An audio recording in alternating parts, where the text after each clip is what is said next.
Hello and welcome to the Game Theory Podcast. I'm your host, Sam Vecini. We are presented by The Athletic. Today on the show, my intrepid colleague, Cole Huff from over at The Athletic, as well as many other sites, is here. And we're going to talk about a bunch of things. We had planned to podcast today just in order to kind of reset the deadline, in order to set up what could be a jam-packed day tomorrow, given that it feels like the market was kind of being held up by the Raptors and that there were a few things on the burners, maybe is the way to put it. We wanted to set the table for it. We wanted to talk about LeBron passing Kareem in terms of the all-time scoring record. And then, around 8 a.m. my time, I think 1 p.m. your time, we got a report from Shams Charania and Adrian Wojnarowski. That report said that the Lakers, Jazz, and Wolves were in the midst of 3-team negotiations involving Russell Westbrook, Mike Conley Jr., and D'Angelo Russell. That set the table for Cole and I deciding to wait until now to see if the deal got done, and the deal finally got done. So in terms of the full structure, it looks like the Jazz are moving Mike Conley to the Minnesota Timberwolves, as well as Nickeil Alexander-Walker. And then Minnesota is also getting 2 second-round picks. Minnesota is moving D'Angelo Russell to the Lakers. The Lakers are also acquiring from the Jazz Jarred Vanderbilt and Malik Beasley. The Lakers are sending a first-round pick to Utah in order to facilitate the movement of Russell Westbrook's contract to Utah, as well as acquire all of these players. So this is a thing that on this podcast, in episodes with Jason Timpf, in episodes with Mark Schindler, I've been calling for a long time. I've been calling for the fact that I think the Lakers are closer than everyone seems to think in terms of contending in a real way for the playoffs. I think this deal certainly gets them closer. I don't know if I buy it as like the thing that pushes them over the top. I certainly think, though, that it is a good deal for the Los Angeles Lakers. Where do you fall on this from the Lakers' perspective, Cole? Because I think that is ultimately the thing that's going to get the most kind of runway here, given how weird and bizarre this Lakers situation has been all year. Yeah, it's a good trade for them. They accomplished a bunch of things. They got off of Russ's contract, which, they made public that they've been trying to do for a long time now. They finally did it, even though he's in his last year. They didn't have to give up both of their picks that they were reluctant to do. They held on to one of them. And they got back good players. Like, none of them are all-star caliber players at this point, but solid role players. They got some more shooting with Malik Beasley. Mike Conley, an extremely good veteran point guard, not what he once was back in his Memphis days, but and he's obviously going to Minnesota, but they're going to get D'Angelo Russell. D'Angelo Russell, I'm sorry. Laker fans know a lot about D'Angelo Russell. I think he's having his best season in quite some time. He's shooting the ball really well. He's efficient. Seemed like he was playing really well. It's interesting. I don't think Minnesota just wanted to pay him. That must have been it when he hits free agency. And then Jarred Vanderbilt, the Lakers defense has been really bad. Vando isn't going to do much on offense. He started to expand his range a little bit. He's not a shooter or anything like that, but he's not out there for that. He's going to provide defense. He's going to be really good for them when AD plays the 5. He'll step in at the 4. I don't know if he'll start or whatnot, but just a good defender. Can guard some guards, can certainly guard wings.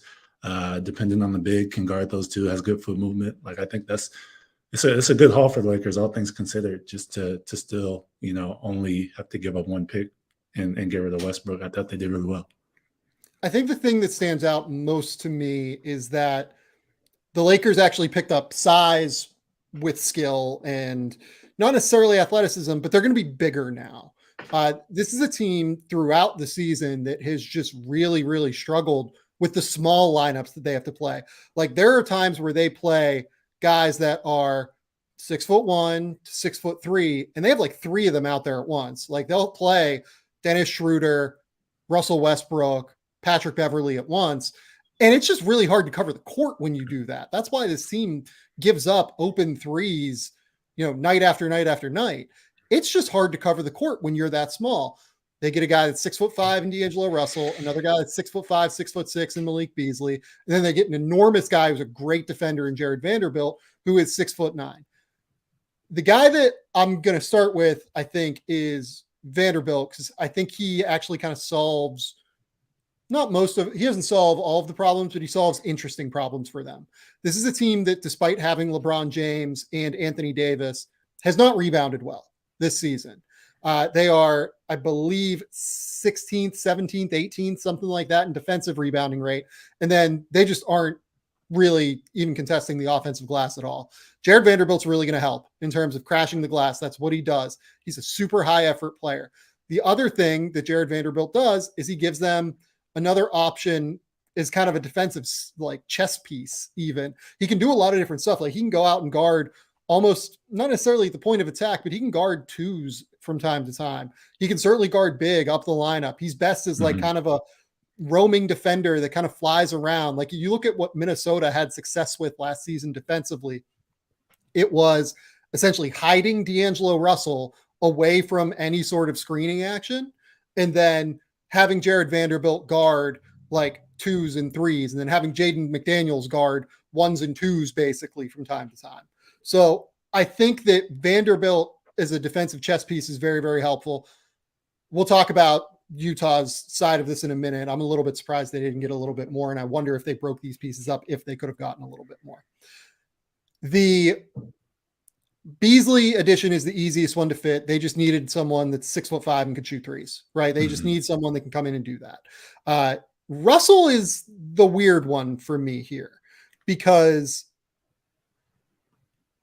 Russell is not very good defensively. And I think he's going to exacerbate problems for them a little bit defensively.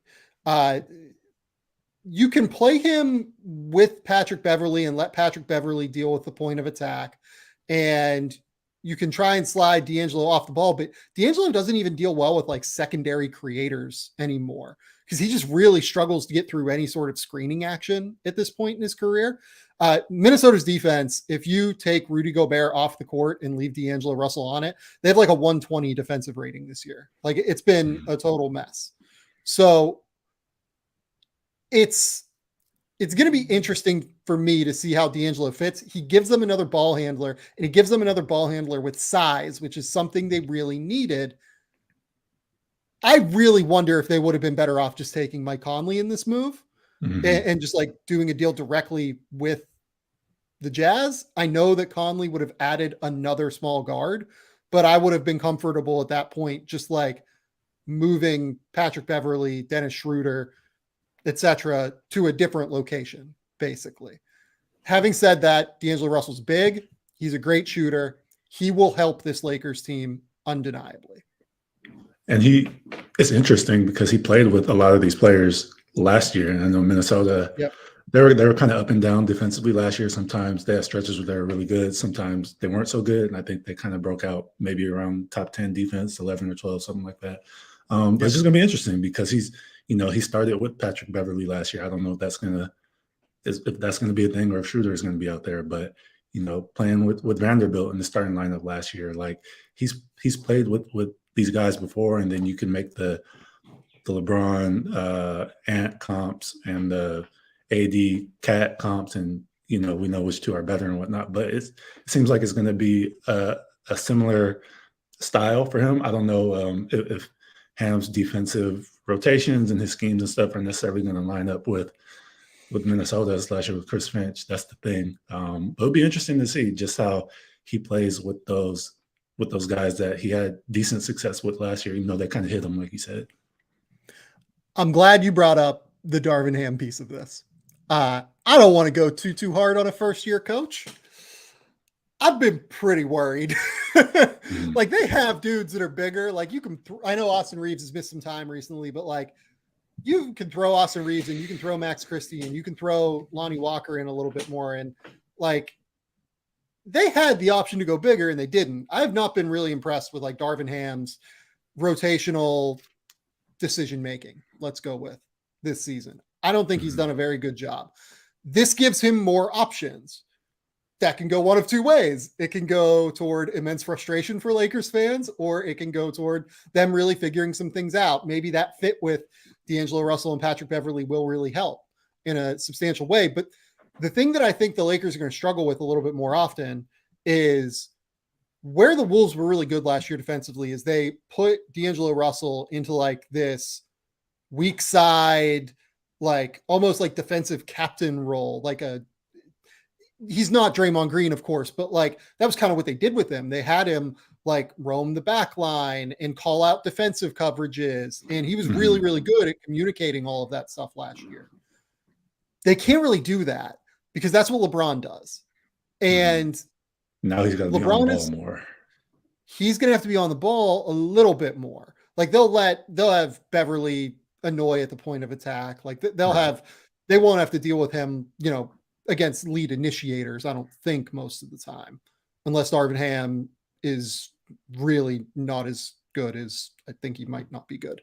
But like they should be able to avoid the worst matchups for D'Angelo, but it might be hard to avoid bad matchups for him with these lineups because you have Anthony Davis as the central piece. You have LeBron being the guy who's probably going to call out backline coverages. You're probably going to have to put Russell on the 1, 2, or 3 defensively.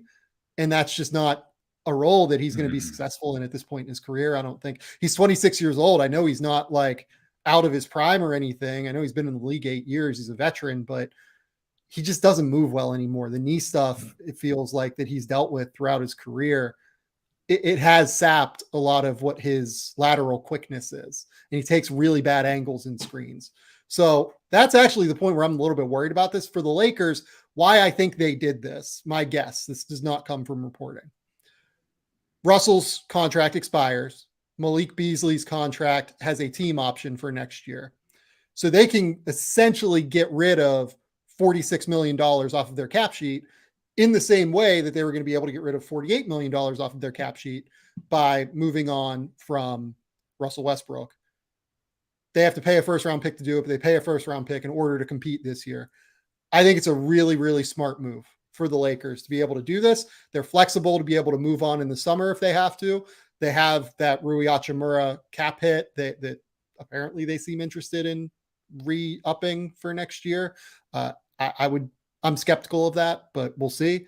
They have Beasley, who is on a team option. They'll have flexibility to keep him or let him go.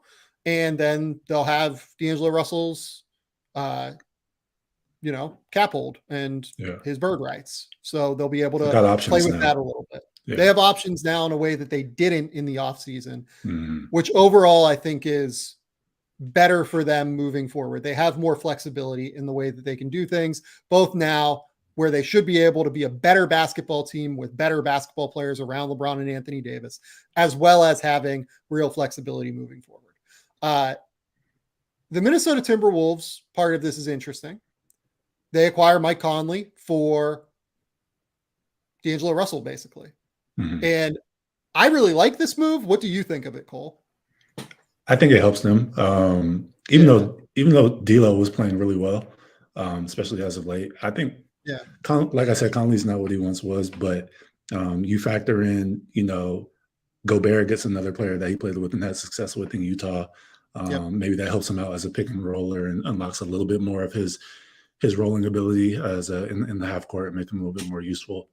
But those two have good chemistry. Obviously, I think, Conley being the veteran point guard that he is, he's going to make sure Ant gets the ball in ideal situations, ideal times of the game when Minnesota's offense needs to get into stuff instead of hunting for a shot. I just think he's a good fit with them. He's going to bring a maturity to that locker room as well for a team that, is trying to grow up fast, given, their best players and they had a taste of the playoffs last year. Obviously, they went all in with Rudy. So I just think just give me another veteran presence that's going to do well in the locker room, be a coach on court, and just try to help them take a more mature approach to the season. And maybe that'll provide them a little bit more consistency because we've seen flashes during the season where they've been really good and then they'll lose to like Houston or Orlando or something like that, Right. and they'll just kind of drop off. So Yeah. I think it's a good move for them. I think they got, like you said, 2 or 3 second-round picks as well. I don't know how much that's going to help considering all the first rounders they gave up for Rudy, but not a bad trade, all things considered. You just giving up D'Lo. I think that's right. I like the Conley fit better on both ends. So part of this is that Mike Conley has taken a step back within Utah's offense this year. He's been much more of a distributor, playmaker, passer out of ball screens, just a floor general, and like as an overall player, right? He's taking 8.7 shots per game. That's the lowest number he's taken since his rookie season. Here's the thing. He's still really good. He's actually creating almost 16 points per game out of ball screens as either a scorer or a passer. That's like top 20 in the NBA. I think it's 17th. Of the 16 guys that are ahead of him, 15 of the 16 have been all-stars either this year or last year. And then the 16th guy is Jalen Brunson, who might get named as an injury replacement this year. So Mike Conley is still a real offensive driver. Don't let those like 10.7 points per game fool you. He has a 4-to-1 assist to turnover ratio, averaging 7.7 assists per game. Conley has been really, really good this year as an offensive player. On top of it, you don't have to worry about him taking like isolation possessions. You don't have to worry about him overstepping his bounds. That's going to be really, really important for them, given that Anthony Edwards has taken this, like, I genuinely think like he's taking his superstar leap kind of in front of our eyes, right now, basically. On top of that, they're going to get Karl Towns back. And that's going to be more like possessions where they need to get that guy a shot, right? They need to get Karl Towns a shot because Karl is great and deserves offensive reps every single night. So I think that going from a guy in D'Angelo Russell, it's like a 22 to 25 usage rate guy, reducing that down to Mike Conley, who's going to be happy being like a 16 to 18 usage rate guy. It's huge. It's really, really helpful for the Timberwolves. And that's before we go to the defensive side. Mike Conley has real synergy with Rudy Gobert, having played with him in Utah. He knows what Rudy needs in terms of drop coverage from his guards. Mike Conley's really, really good at fighting through screens, getting over the top of them if that's what the situation calls for, navigating them, navigating like double screens at the top, navigating drags, like everything that you can do. Mike Conley's really, really good at it in terms of screens and getting through it. That's going to help Rudy. 100%. I've been watching a bunch of synergy clips of Mike Conley the last few days, and that's the one thing defensively that stood out to me was just how well he maneuvers those ball screens. Like he doesn't get hit on them hardly ever. And just to take it back again, I know Patrick Beverley is sort of in a similar way. Like those guys fight through screens, and even if they don't, get back in front of their guy, they're able to get contests and not force overhelp from other players and force Rudy to have to do too much or force the wing guy to dip too far into the help lane and whatnot. So all that stuff adds up. And like you said, his chemistry with Rudy, he knows what he has back there, and he knows how to funnel stuff to him in case of emergency and whatnot. So I think it's a good move. He's not a lockdown defender or anything like that, but he's very, very smart, high IQ. And then obviously, still brings offensively the IQ as well. And we talked about how he maneuvers off the pick and roll, especially when guys aren't at the level of screen. He's so quick with his trigger. Lots of pull-up threes off the screen. And, I like the move for them. I'm excited to see how it shapes them on a night-to-night basis. So. Yeah, I agree with you. The last thing I'll bring up here is that Mike Conley is signed for next year. He has a partial guarantee for about $14 million. If Minnesota had decided that D'Angelo Russell was not the guy for them, right, next to Anthony Edwards, this was the safest way for them to continue to keep that cap spot basically on their roster. Get a guy like Mike Conley who is going to be able to help you now, likely going to be able to help you next year. You maintain that cap spot. you maintain the flexibility for a team that likely they could have opened 20 million in cap space if they really wanted to this summer, but the starting point guard market is probably going to be higher than that. Like Fred VanVleet's going to get more than 20. I would venture D'Angelo is probably going to get more than 20. I don't know how much I would pay him necessarily. If you guys can tell, like I'm probably not a D'Angelo Russell guy compared to what the consensus is necessarily. I really like Mike Conley. I think he's just a better player than D'Angelo Russell. I think this is a fit that makes a lot of sense across the board. And I would bet you, going back to the Lakers, that the reason they went Russell over Conley is the expirings, because Mike Conley has that partial guarantee. It would make it a little bit more complicated for them. Okay. Now the Jazz side. Weird deal for Utah. I understand why they did it. I think that Danny Ainge just prioritized this 2027 Lakers pick more than anything else, is what it seems like, right? Yeah, I would have thought they would have gotten more than that.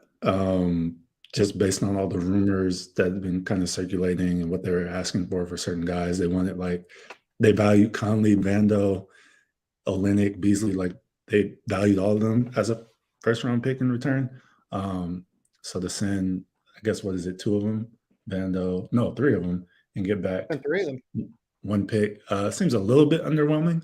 But I think I saw a tweet, they have 15 picks between now and like 2028 or 2029. So like maybe it doesn't matter all that much at the end of the day. And they wanted to do right by Mike Conley and get him into a situation where he can compete and contend while freeing up more time and stuff from development for the other guys on their team that are a little bit younger.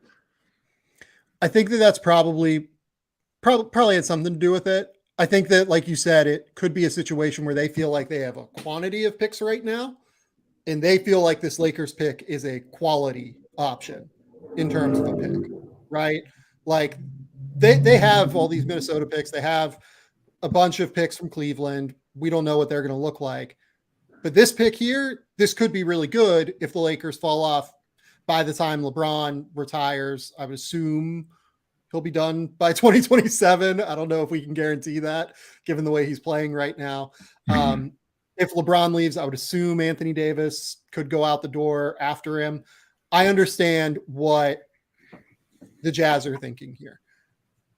I wonder if they could have gotten a little bit more by particularly splitting this up. Like, do the Lakers not do this deal? Like, I really just talked about for a while, Jarred Vanderbilt being a really high level player that I really love for the Lakers. Do they do this deal if he's not included? I don't know. Like that seems like you're getting Malik Beasley and you're getting D'Angelo Russell to get off of the Russell Westbrook deal. That's still probably worth a first round pick for you at the end of the day.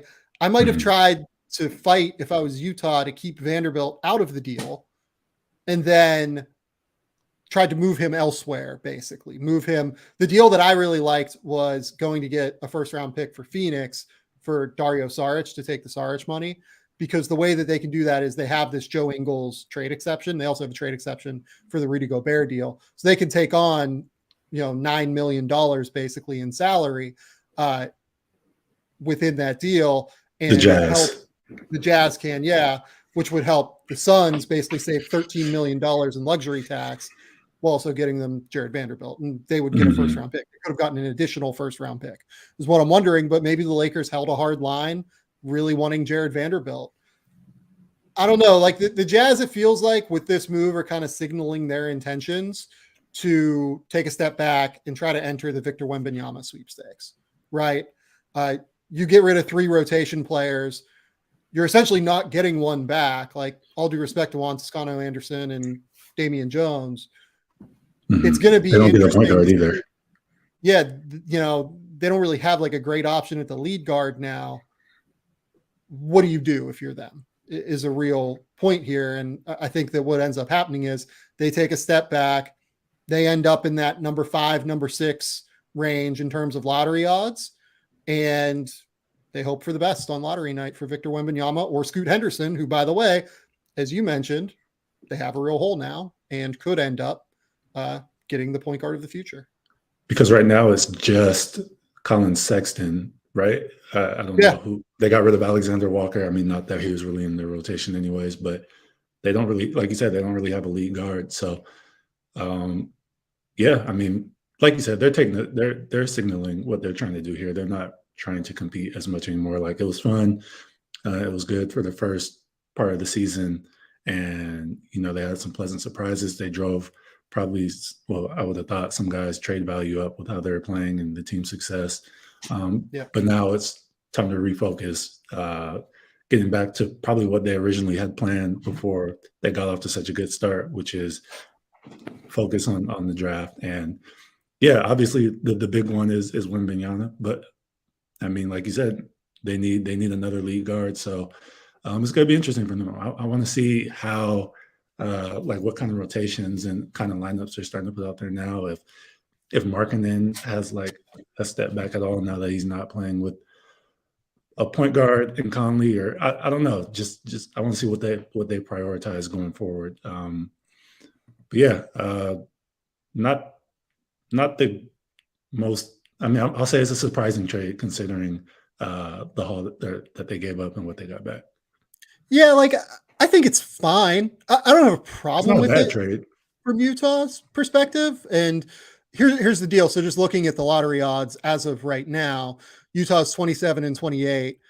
Despite the fact they're almost 500, they're actually only 2 games out of like the 6th worst record in the league. Like they can actually really do some damage here in terms of moving up or down, depending on how you want to look at it, the lottery odds. So I wonder if that has a factor here. They might have wanted to give Colin a real run, Colin Sexton, to try and run the team a little bit, see what they have in him, given that they have him on a bigger contract. Sexton has not had a bad year. He has been, a guy that consistently scores buckets efficiently. He is at shooting 50% from the field, 42% from 3, 84% from the line, averaging 14 points.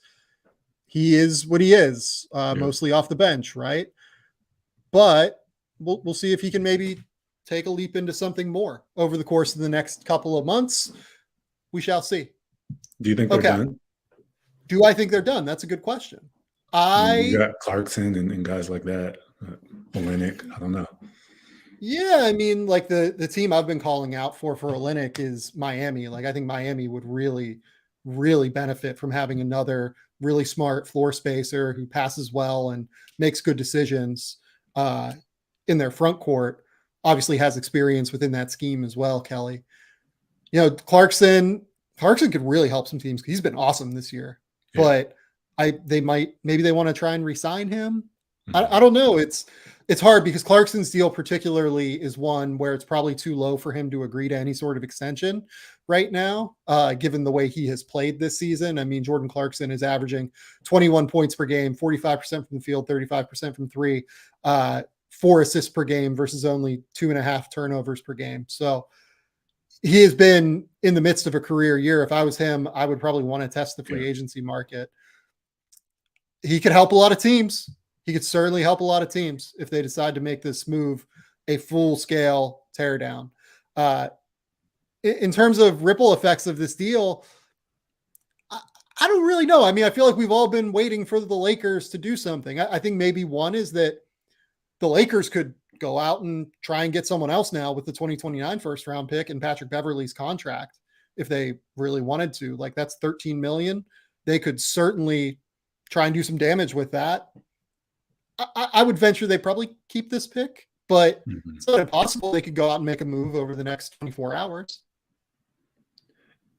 I think, I mean, it depends on who they're talking to. Obviously, I don't know how much value Patrick Beverley would have. I mean, it's an expiring, so maybe some team would just be willing to eat that in order to get the first round pick. But whatever that would bring back, I don't know if that's good enough for the Lakers to part with with their last first round pick. So, but that's certainly a possibility when you consider, their guard rotation now with being a little bit crowded with Schroeder, D'Lo, Malik Beasley, Pat Bev.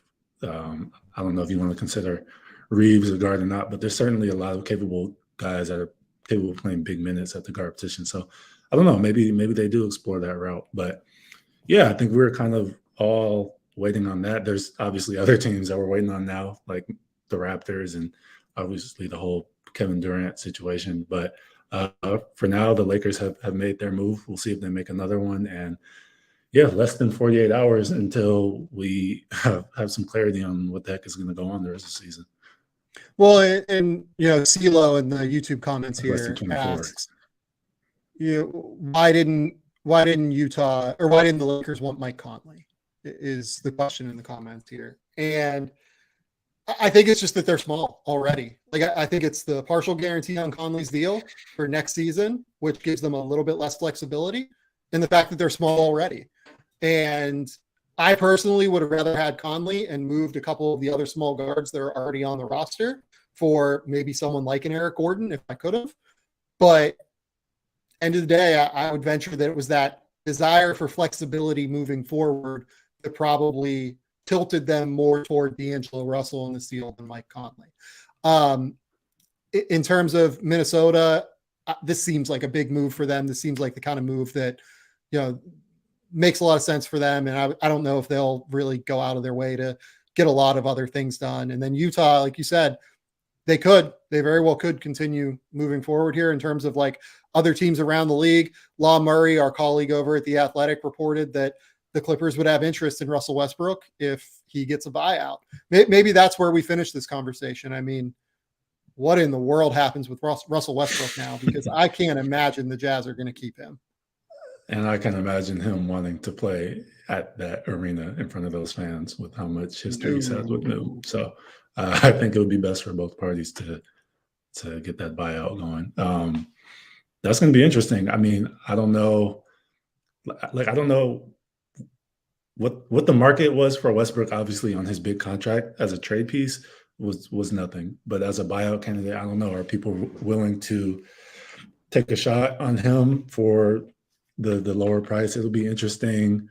Like if the Clippers are actually rumored to want him, like it'd just be weird to me to go from John Wall to Russell Westbrook. Like they kind of tried this already. They offer a little bit of different things, but pretty much the same player in terms of defense, not really being there, not really being able to shoot, no floor spacing, not great finishing at the rim. Like it just seems like I'm not really too sure about that one, but you never know. You always take a swing on the upside of Westbrook, I guess, if it's that cheap.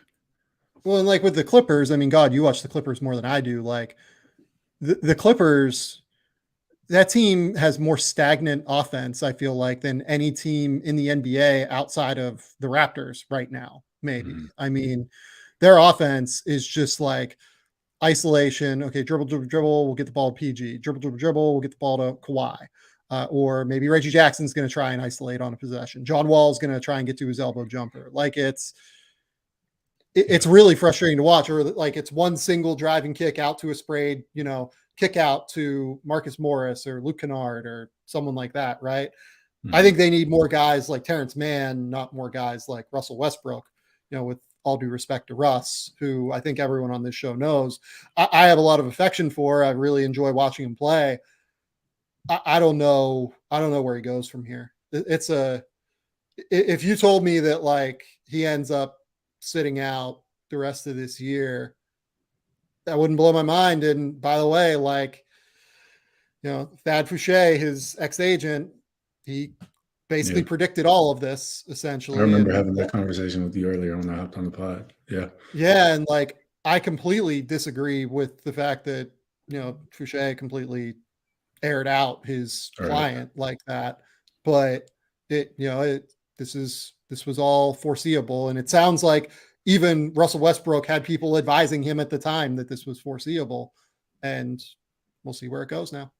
I think let's take a quick commercial break. Then we're going to talk a little bit about LeBron James breaking the all-time scoring record. And then we're going to talk about other things that could happen over the course of the trade deadline.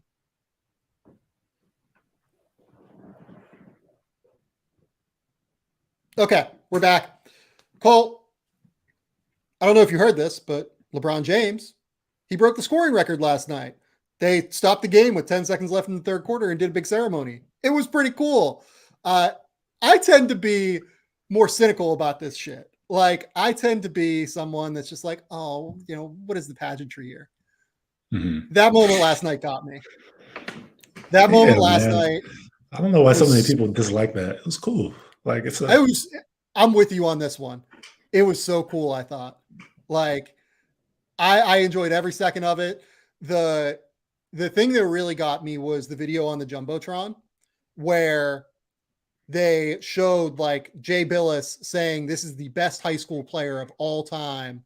And then the St. Vincent St. Mary's highlights, the Sports Illustrated cover saying the chosen one. And then you just look at it and you're like, this guy had every single ounce of pressure that could have been heaped upon him from day one. Didn't crack, didn't fault, nothing happened. And not only did he like live up to expectations, he drastically exceeded expectations and became the guy for me that certainly has the best career in NBA history. I don't know if he's the best player in NBA history. I don't know if he's the GOAT. Look, you can take that a number of different directions. But in terms of career accomplishment, I do think it is LeBron at this point. And that is something that he's going to have forever. That moment last night where Kareem passed the ball to him and said, "It's you now." Like I can remember being elementary school, like playing at recess, like reenacting playoff games from Bron, like when he scored like 30 in a row or whatever against Detroit that one year. Like I was like in fifth or sixth grade or something. Like it's just crazy how long that he's been able to sustain Yeah. this. Like in his age 37 and 38 season, he's averaging over 30 points. Like it's wild. That's just a lot. I'm glad you brought up that Detroit game. Everyone talks about like the Miami years where like he perfected basketball is what people are saying. And like, he no one's played at a higher level than that in their opinion. That Detroit game in double over, that's the one I remember the most, the 30 straight points. Yeah. I think I was, because what, I'm probably 3 or 4 years older than you. I think I was in like 9th or 10th grade, maybe 9th grade. And I watched that game at 11 o'clock at night in bed, like on a fucking 10-inch or 11-inch, 12-inch TV in my bedroom, and was just like losing my mind. And my parents were like freaking out, like, not shut the fuck up, but like, be quiet. We're trying to go to sleep. Right. It's just a memory that like will indelibly live in my mind forever. Just seeing someone that young completely dominate this veteran, like old school defensive team. And it was incredible. He is incredible in every way. Yeah.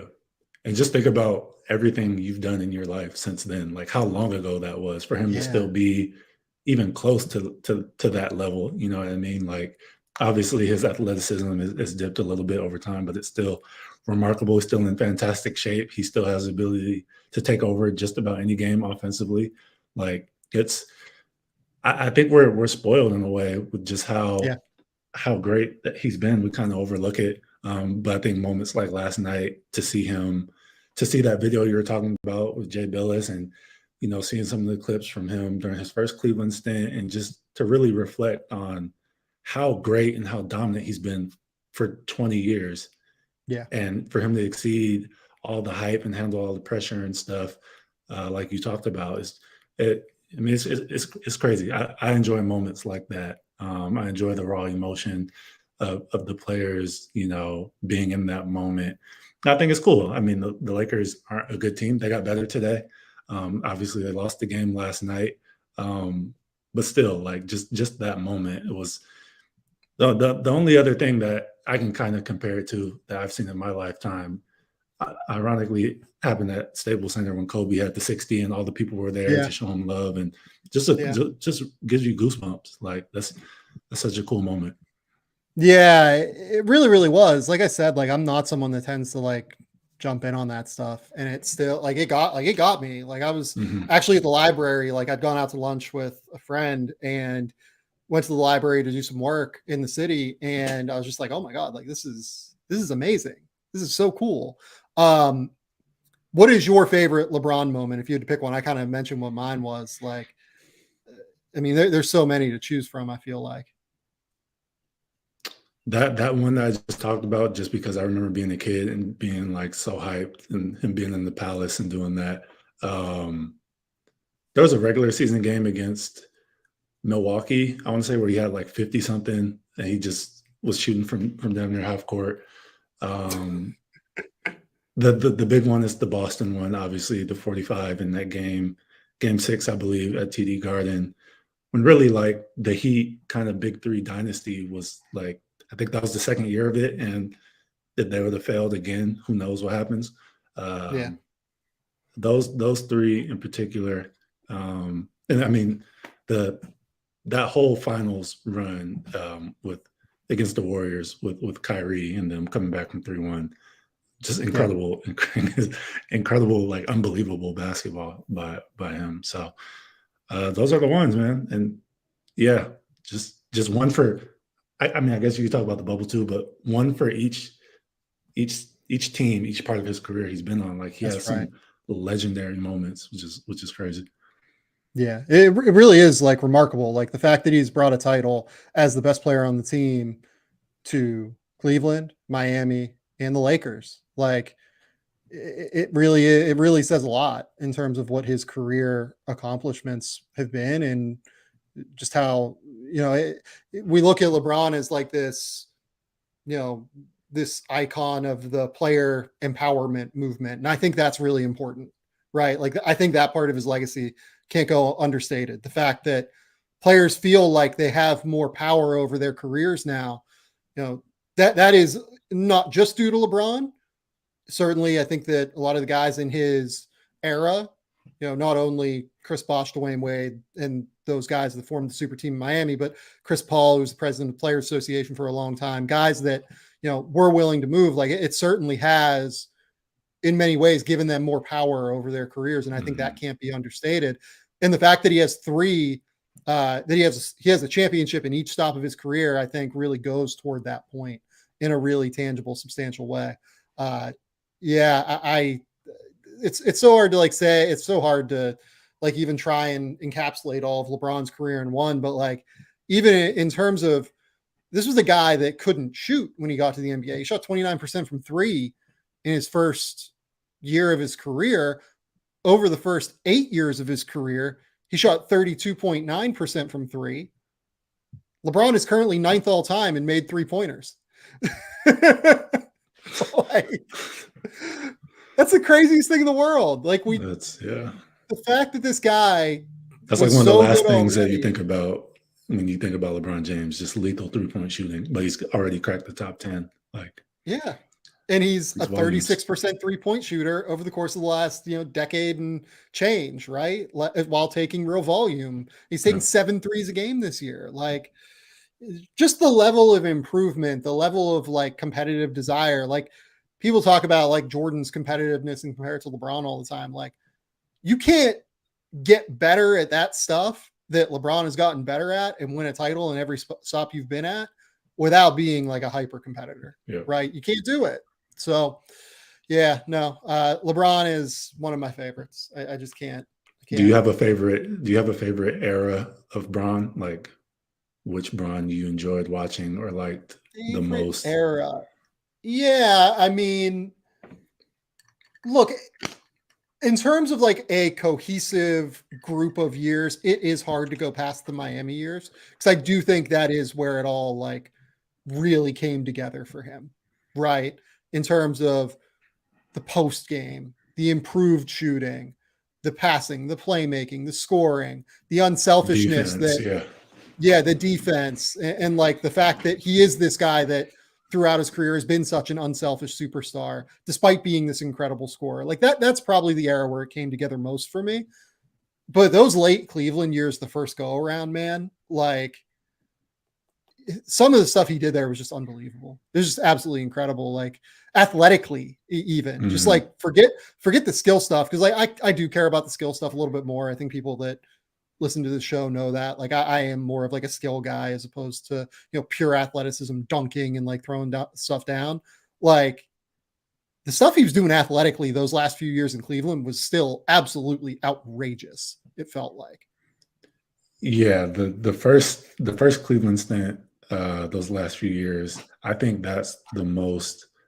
Maybe because I was a kid, and at that point, I just liked basketball for what it was. I mean, clearly now we know a lot more about the game and schemes and watching for this and coaching and efficiency and all that type of stuff. But back then, when I was in fifth and sixth grade, I'm just watching because LeBron is doing cool stuff and he's jumping out the gym and he has cool handshakes with all his teammates.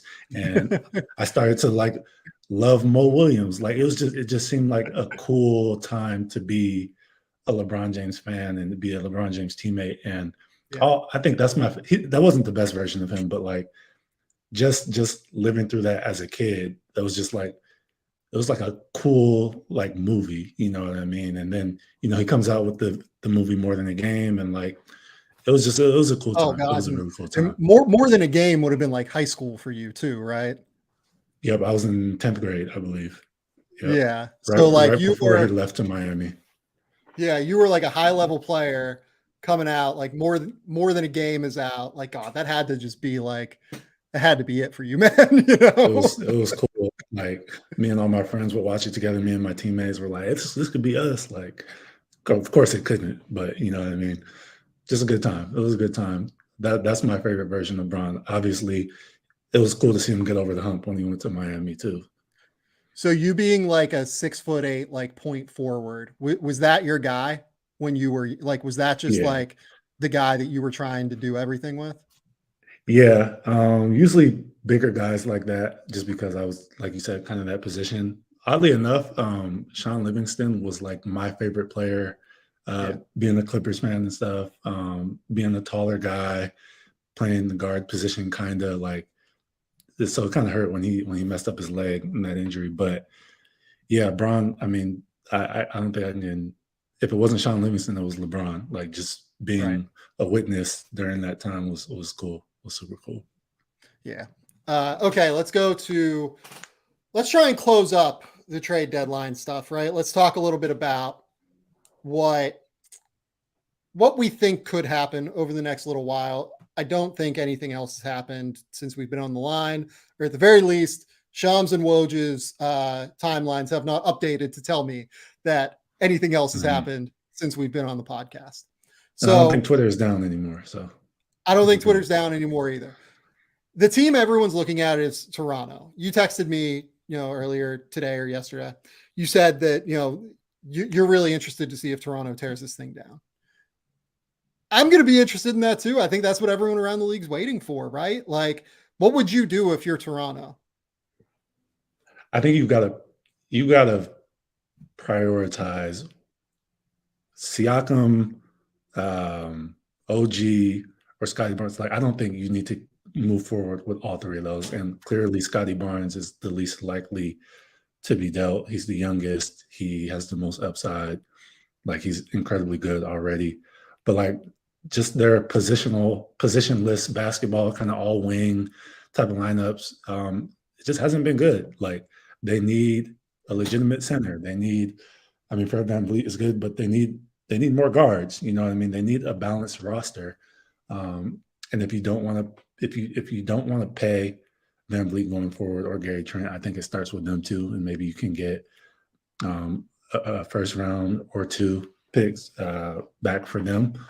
And then you kind of just start to reshape your roster. And if you have to kind of take a step back for a moment and figure out how to build around Scotty Barnes and Siakam, how they're going to be best suited going forward, I think you do that. But I don't think that contention is in their future, their immediate future right now. And since it's not, I would prioritize, 2-3 years from now, what the roster could look like, and getting off bad contracts and not having to overpay people, and just taking a little bit more of a serious approach.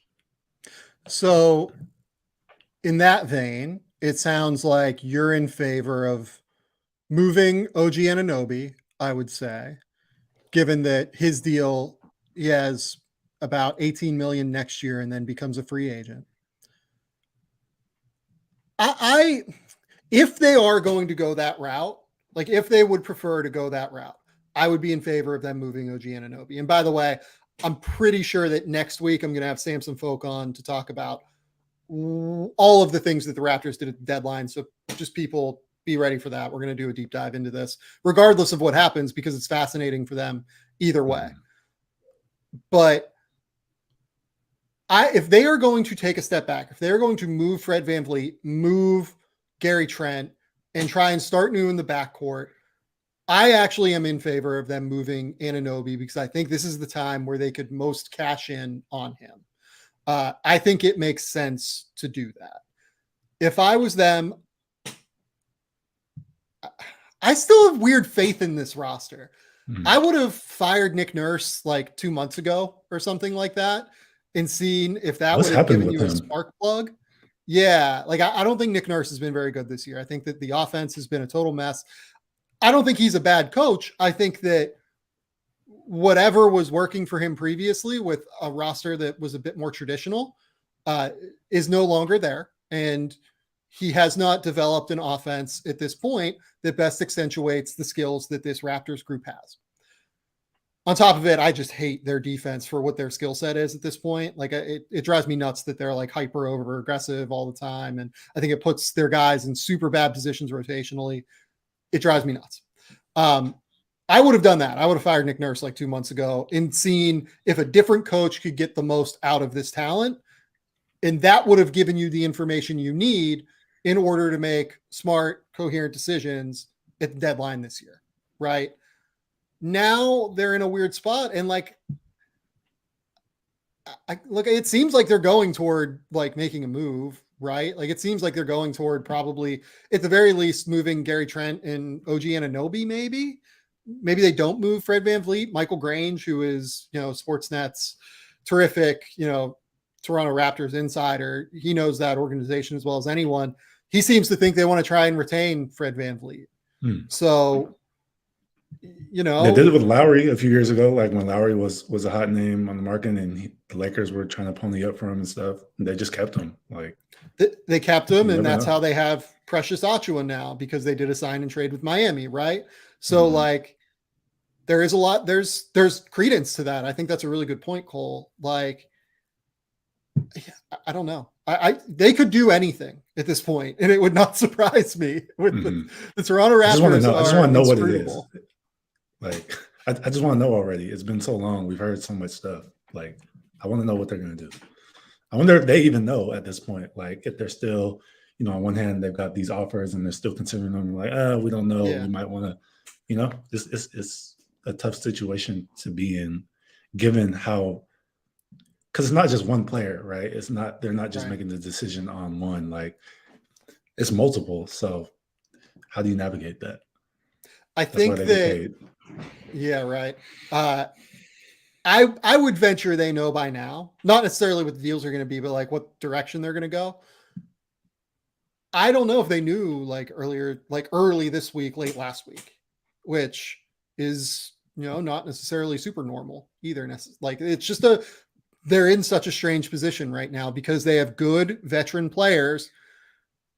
They could theoretically surround those good veteran players with another very high-end lottery pick this year. And I don't know what they're going to do. Is there another player that you're watching at the deadline that you want to see where this person ends up?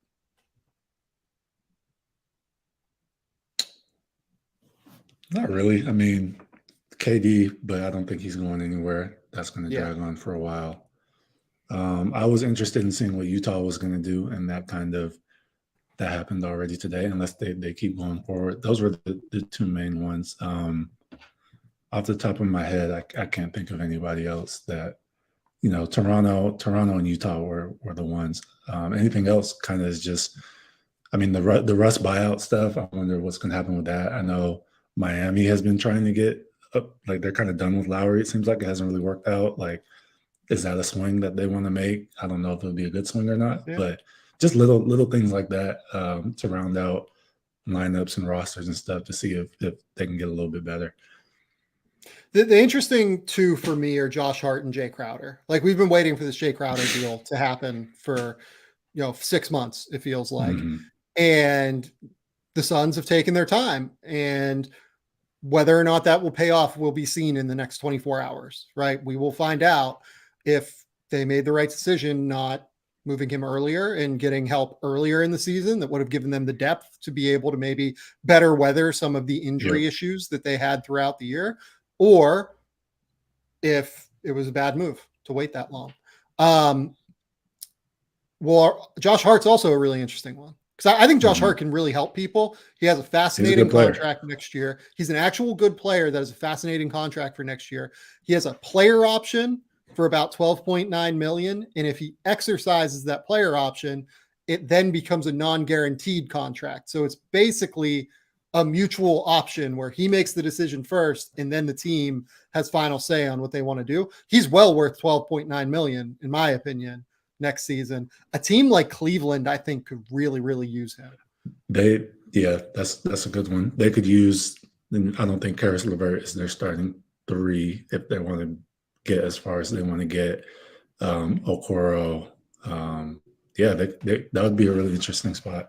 I'm still, now that I thought about it, the noise has been a lot quieter than the beginning of the season with Bojan on Detroit. I don't know. It seems like they want to keep him and have a good veteran piece to use next year with Cade and a second year with Jaden and stuff like that. I don't know if that's the right move or not, but it just seems like the noise is so quiet now around him that's kind of trending in that direction. But that's something I'm still kind of interested in seeing if anything plays out between now and tomorrow. Well, it's interesting because I agree with you. Like, he's a name for sure that's been out on the market. It does seem like they're going to keep him, but keeping both him and Saddiq Bey is interesting to me. We always talk about, like, you need wings, right? But they have Jaden Ivey, they have Cade Cunningham. That's their backcourt of the future. They're also going to have something in the vein of a top 5 pick, let's say, in this upcoming NBA draft. So they're going to add what will likely be another elite level piece, at the very least, elite level talent. They have to make a decision on paying Saddiq Bey, and given that you have Bojan right now at $20 million for 2 more years if you want past this season, I would be exploring the market on Saddiq Bey a little bit more even than Bojan Bogdanovic. And it seems like they're, based on James Edwards' reporting over at The Athletic, it feels like they're probably going to end up keeping him. And I wonder if that would have been an interesting avenue for them to get out of the Saddiq Bey business early, get a reasonable draft pick, reset the asset clock basically, and then just kind of go from there. Yeah. You're never really too sure with Detroit, because it seemed like they were kind of in a similar situation with Jeremy Grant last year. And, the talk around him, it kind of, their asking price was high. They wanted to move him. They weren't sure, but they kept him past the deadline. And then, they worked the thing out with Portland over the offseason. So I guess technically stuff is still possible after the season ends or past the trade deadline. It's never too late. But yeah, that's a lot of, if they wanted to pay Saddiq Bey on top of already paying Bojan that money, like that's, I don't know, that doesn't seem like the smartest thing. If they're trying to, set themselves up down the line to, build around Cade and build around Jaden and become kind of, I don't know, maybe what OKC is trending towards becoming. It doesn't really seem like that would be the move to have both of them making a lot of money going forward. So, yeah. No, and then you also have the Isaiah Stewart. That's the name I'm looking for. Isaiah Stewart deal that's forthcoming at the same time as Saddiq Bey. And I don't know if there's room for both of those guys making a lot of money. And it feels like they are a little bit more enthused about Isaiah Stewart at the very least. Isaiah is a better defender. He's an improving 3-point shooter, killer rebounder, super tough. Seems like a great team guy to have around. We'll see. Yeah. I don't know. Detroit's a fascinating one. But Cole, do you have any other takes you need to get off about the NBA? Do you need to jump off about Cam Thomas and the Cam Thomas run that's happening right now? No, one of my takes though is, like, it's not a take, it's a complaint. I'm going to sound like old man. Like, Why do we have to let's wait go. until the trade deadline to get all this stuff? Like this stuff could have been done 2 months ago. Like, you know what I mean? I know they're trying to like get the most value and find the right deal and whatnot, but it's like, man, Jay Crowder couldn't have been traded already. Like, I don't know. There's a lot of things where I'm like, why do we have to wait until the last possible second? Like, wouldn't it benefit teams to do this stuff earlier so they can form identities and get cohesion and stuff longer before the playoffs and whatnot? I don't know. It just seems silly that it's like, all right, now that we put a date on it that it has to be done, now we're going to do it. Where it's like, you could have done this already. I don't know.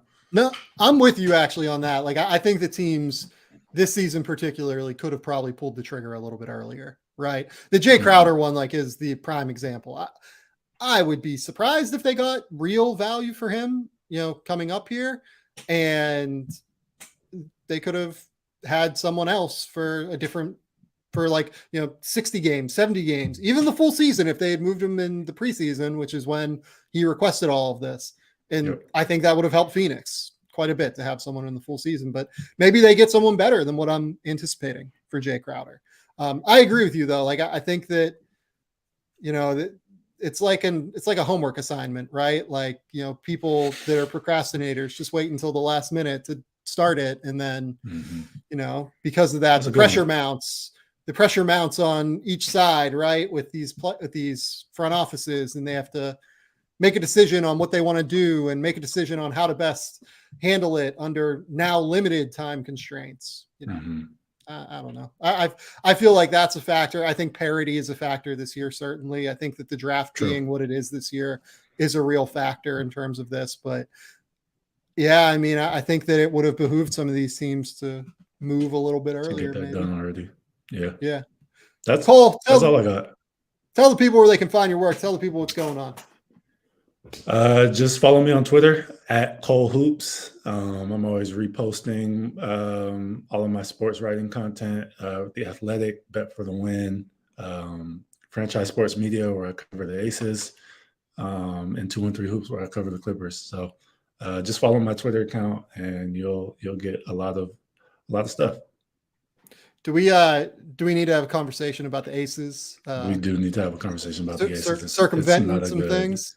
Yeah, they're not winning over many people right now. They're acting very poorly. It's kind of nasty. Not great. It seems like on the Aces part, but that's a conversation for another day. I have something up on the Kyrie trade. I have NBA trade deadline big board. We also have what else? We have I will have something on this big 3-team trade. I've already written like half of it, so that'll come soon. Keep it locked at The Athletic. You will have a lot of NBA trade deadline content coming from me soon. I also have a mock draft coming next week. I will also have another episode for you guys coming tomorrow. This podcast is going to go on the podcast feed immediately. And then tomorrow, probably a little bit earlier than this, I will have Mark Schindler on the show, and we're going to break down everything that happens on the trade deadline day. So keep it locked here. Until next time, we'll talk soon.